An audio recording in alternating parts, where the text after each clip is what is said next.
In the last lectures, we discussed sequence of events, that is infinite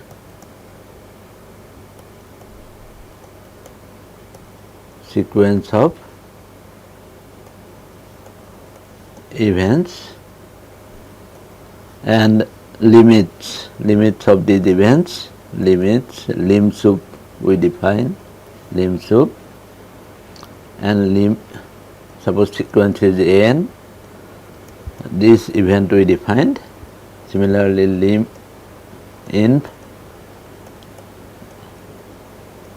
as n tends to infinity, this type of limits we defined, and then how to find out the probability for these limiting events. We discussed different theorems and particularly Borel-Cantor dilemmas, how to find out this probability of lim sup n under two different conditions.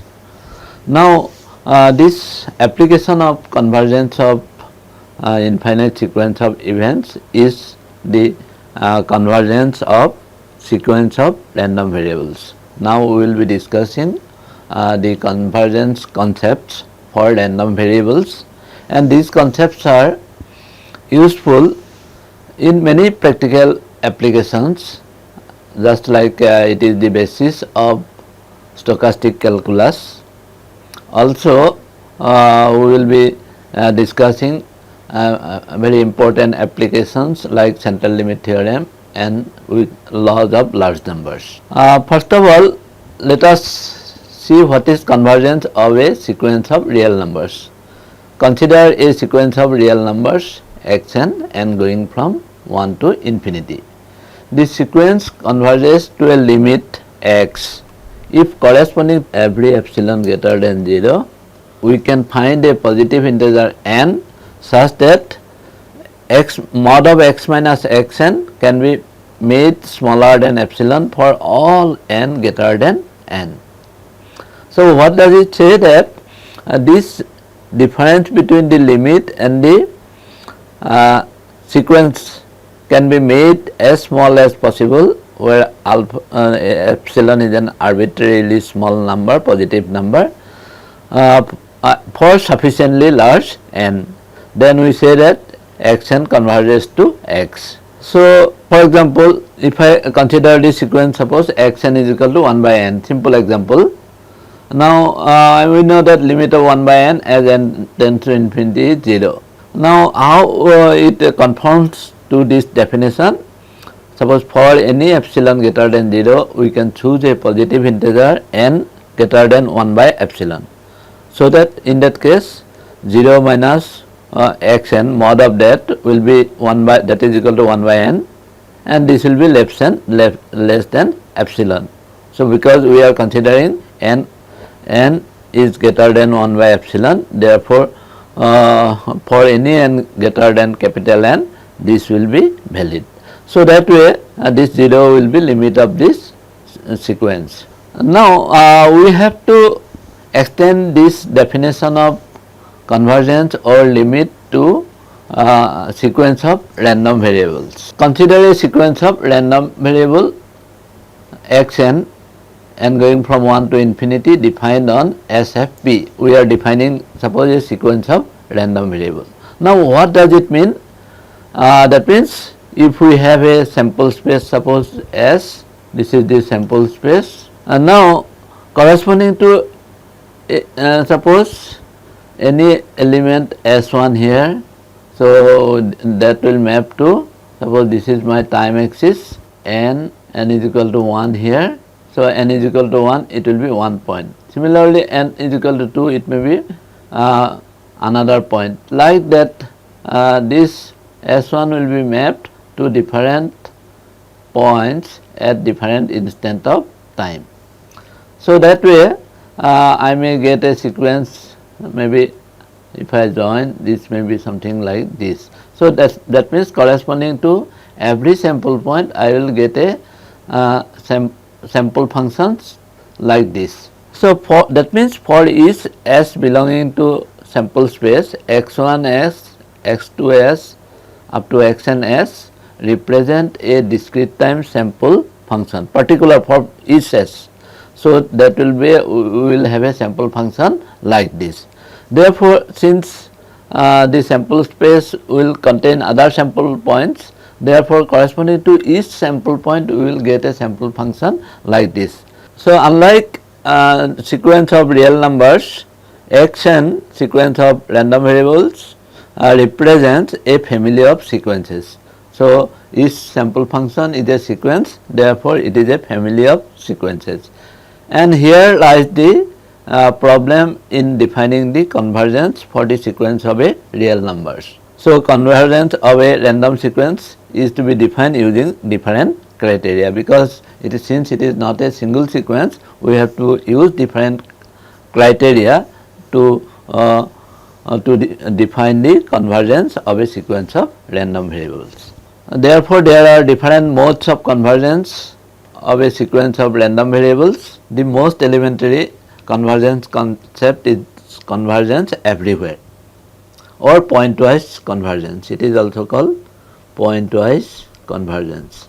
A sequence of random variables xn is said to converge everywhere to x if limit of xn s equal to x of s for all s belonging to s. So, suppose corresponding to each sample point we will find a limit. So, in that case this is the pointwise convergence or convergence everywhere. We can consider one simple example. Suppose define a sequence of random variables. Suppose x only sample space comprises of two sample points s1 and s2. Now, suppose xn s1 is equal to 1 plus 1 by n and xn s2 is equal to minus 1 plus 1 by n. We observe that as n tends to infinity, this point will become 1 and this point will become minus 1. So, that way we can now define the limit a random variable x such that suppose x of x1 is equal to 1 and x of s2 is equal to minus 1. So, obviously limit of xn s1 will be 1 and limit of xn of s2 will be minus 1. Therefore, in this case this sequence xn, this xn sequence converges pointwise or converges everywhere to random variable x. So, that way convergence everywhere is just an extension of convergence of a sequence of real numbers. So, here we are not considering the property of the random variable, we are simply considering this as a sequence of function. Next, we will consider one concept which is known as convergence almost sure or convergence with probability 1. This is also known as a strong mode of convergence. This is strong convergence.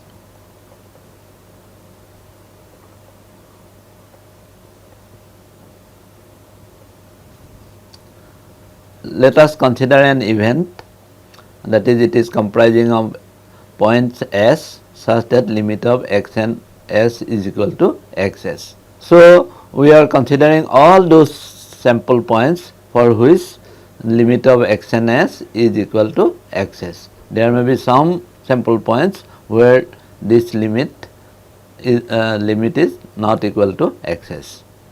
Okay, but we are considering only those sample points for which this limit is equal to xs. Since this is an event defined on SFP, we can find out the probability of this event.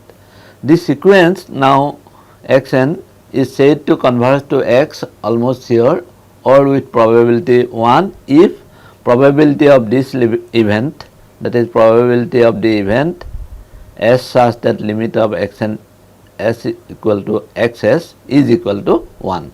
So, probability of this event is equal to 1. So, that is the definition of almost sure convergence. That means, wherever there is a convergence, so those sample points if we consider, then the corresponding event should have probability 1.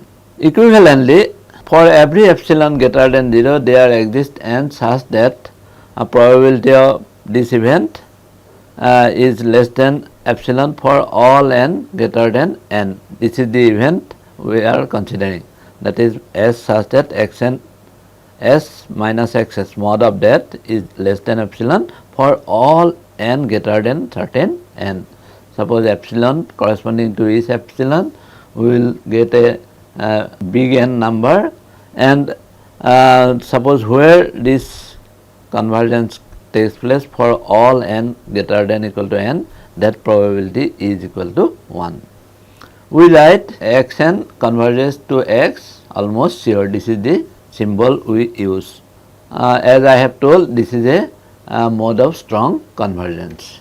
Let us consider one example. Suppose sample space is S1, S2, S3. It comprises of 3 elements, and xn be a sequence of random variables with xn of S1 is equal to 1, xn of S2 is equal to minus 1, and suppose this is a diverging sequence, xn of S3 is equal to n. And now we will define another random variable on the same sample space. xs1 is equal to 1, xs2 is equal to minus 1, and x of s3 is equal to 1. So here it is diverging, here it is 1. And therefore, if I consider the event for which this convergence is taking place, we see that xn s1 is 1, and here also 1, xn s2 is minus 1, here also minus 1, but xn s3 is n, here it is 1. Therefore, it is not converging for s3. So that way, this event now where that convergence is taking place, that is that comprises of s1 and s2. Therefore, probability of this limiting event now is equal to probability of s1 s2. So when xn will converge to x almost sure if probability of this event is equal to 1. So that way the basic concepts of almost sure convergence is introduced. Now how to test almost sure convergence? Xn converges almost sure to x if probability of this event s such that limit of xn s equal to xs, the probability of this event is equal to 1, or equivalently if this limit is not equal to xs, if we consider that event, that probability should be equal to 0. Now let us define a set of divergence where xn s is not equal to s. So that event is, we are calling this event as D. Now that event is equal to the set S such that mod of xn minus s, mod of xn s minus xs is greater than equal to epsilon. Now infinitely often for all arbitrarily small epsilon greater than 0. So what we are defining, that the set of divergence is this set comprising of element such that mod of xn s minus xs is greater than epsilon infinitely often for all arbitrarily small epsilon greater than 0. So if suppose there is only divergence in the case of finite number of n, then we can always consider the sequence starting with that number where it is diverging. Suppose after that the sequence we can consider. So that way this is important that we define the event s such that mod of xn s minus xs is greater than equal to epsilon for infinitely many n, because if it is finitely many n, then we can always go beyond those numbers to find out the convergence sequence. Now for each arbitrarily small epsilon, we can find a positive integer m belonging to set of natural number. This is the set of natural number such that 1 by m is less than equal to epsilon. So any epsilon you consider, we can get a positive integer like this such that 1 by m is less than equal to epsilon. So that we can replace epsilon by 1 by m. What is the idea? Because if it is in terms of m, we can enumerate. So this set of divergence now we can define as D is equal to the set comprising of element S such that mod of xns minus xs is greater than equal to 1 by m. Instead of epsilon, we are writing greater than equal to 1 by m infinitely upon for all m belonging to n. That is equal to, suppose now m is, we can count m, therefore we can write in terms of suppose union of dm, m going from 1 to infinity, because all m we have to consider. So that way we have defined a set of divergence where the random sequence diverges from xs. So that we are considering, and that is a union dm, because for each m we have to define that divergence set. So union dm, m going from 1 to infinity. Now we will get a condition for as convergence in terms of d.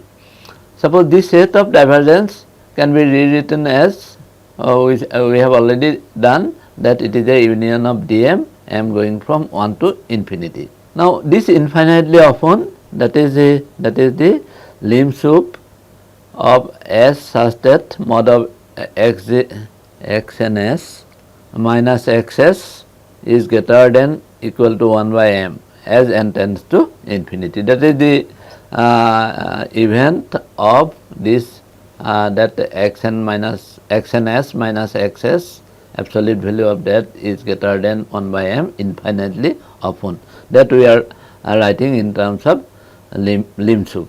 Therefore now this is equal to, as from the definition of limb soup, intersection n going from 1 to infinity of union j going from n to infinity of the event s such that mod of xjs minus xs is greater than equal to 1 by m.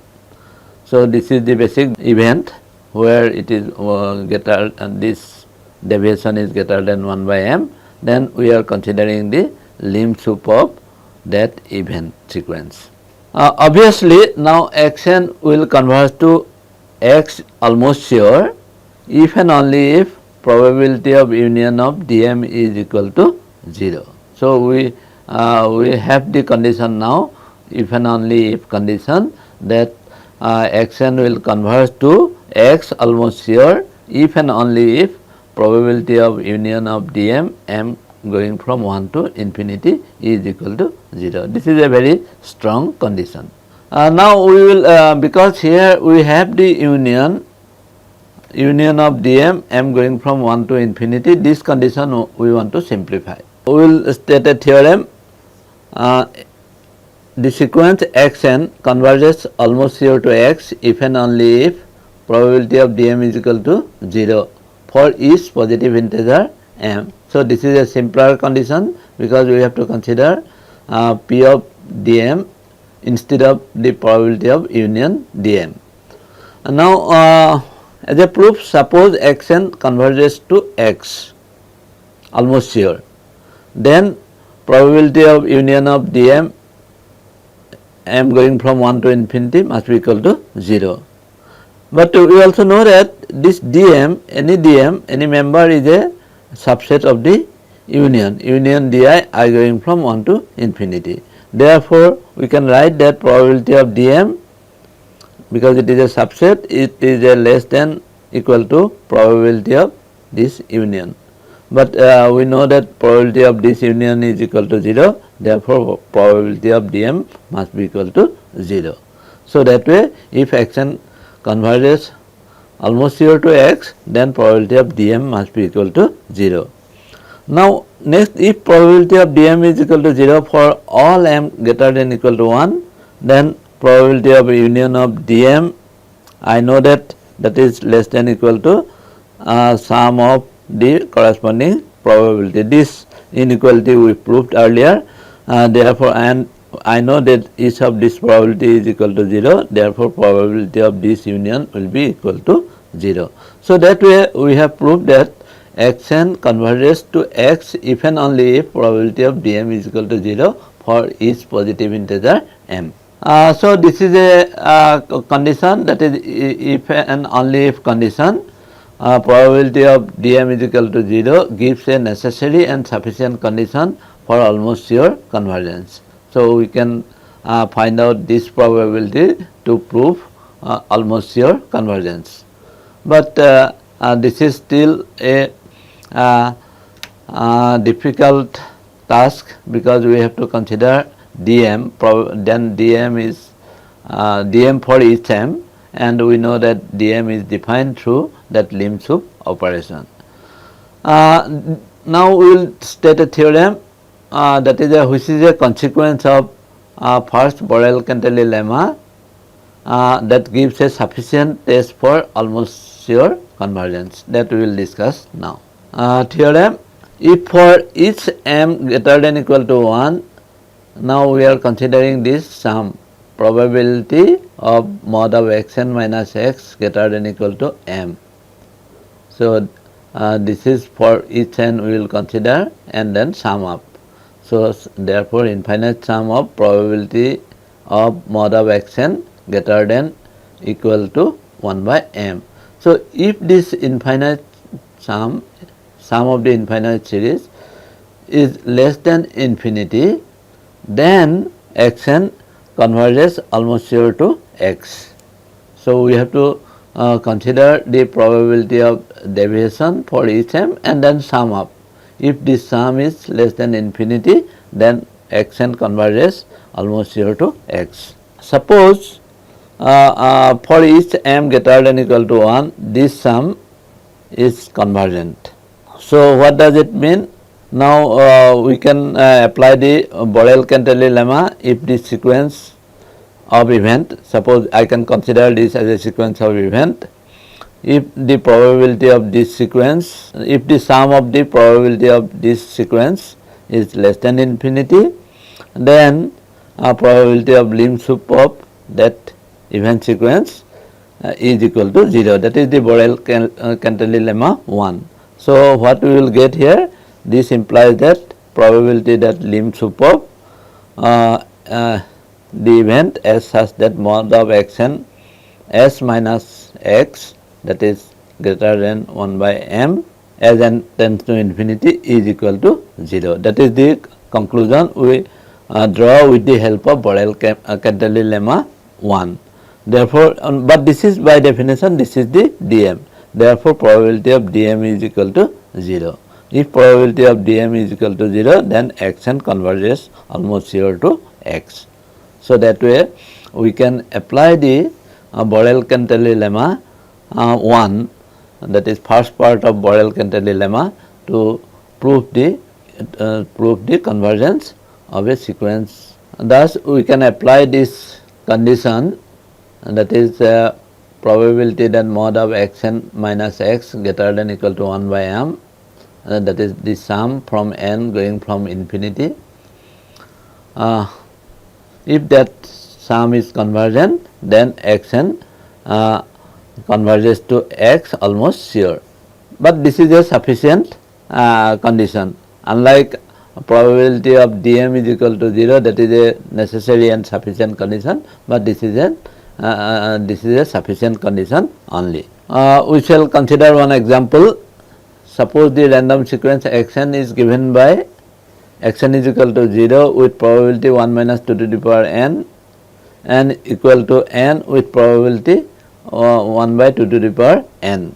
So we see that this probability will become 1 as n tends to infinity, and correspondingly this probability will become 0. So therefore xn approaches 0. Now whether this is the limit we get in the almost sure sense, let us see. So we see that probability of xn mod of xn minus 0 greater than equal to 1 by m, that is equal to probability of xn is equal to n, because for n only it is this quantity is becoming different from 0. Here it is exactly 0, therefore only n we have to consider. Probability of xn is equal to n, that is equal to 1 by 2 to the power n. So we have to consider this sum now, sum of these probabilities. So if we consider sum up from n is equal to 1 to infinity, that is equal to sum of 1 by 2 to the power n as n going from 1 to infinity, and we know that this sum is less than infinity. This is a geometric series, we can find out this sum. So this sum is less than infinity, therefore this sequence xn converges almost sure to x. So that way we can prove whether a sequence convergence to a random variable x in the almost sure sense. Let us summarize the lecture. Recall that this xn, this sequence of random variable, it represents a family of sequence. So unlike in the case of sequence of real numbers, the sequence of real random variables represents a family of sequence. Convergence of a random sequence is to be defined using different criteria. The sequence is said to converge everywhere to x or pointwise converge to x if limit of xn s is equal to xs for all s belonging to s, that is the convergence everywhere. Now this sequence xn n going from 1 to infinity is said to converge to x almost sure or with probability 1 if probability of this event, that is s such that limit of xn s equal to xs, that is equal to 1. So this is the definition of almost sure convergence which we have introduced here, and this is a strong mode of convergence. And then for testing almost sure convergence, we consider this event dm. What is dm? Lim sup of the event s such that xjs minus s xs mod of that should be greater than equal to 1 by m. So lim sup of this event, and this is given by this definition of lim sup only we are considering here. And now we have a necessary and sufficient condition. xn converges almost sure to x if and only if probability of union of dm m going from 1 to infinity is equal to 0. The test is simplified, that is xn converges almost sure to x if and only if probability of dm is equal to 0 for each positive integer m. Now using the first Borel-Cantelli lemma, we got a sufficient test for almost sure convergence. If for each m greater than 1, this sum n is equal to 1 to infinity, probability of mod of xn minus x greater than 1 by m. So if this sum is less than infinity, then xn, sequence xn converges almost sure to x. Thank you.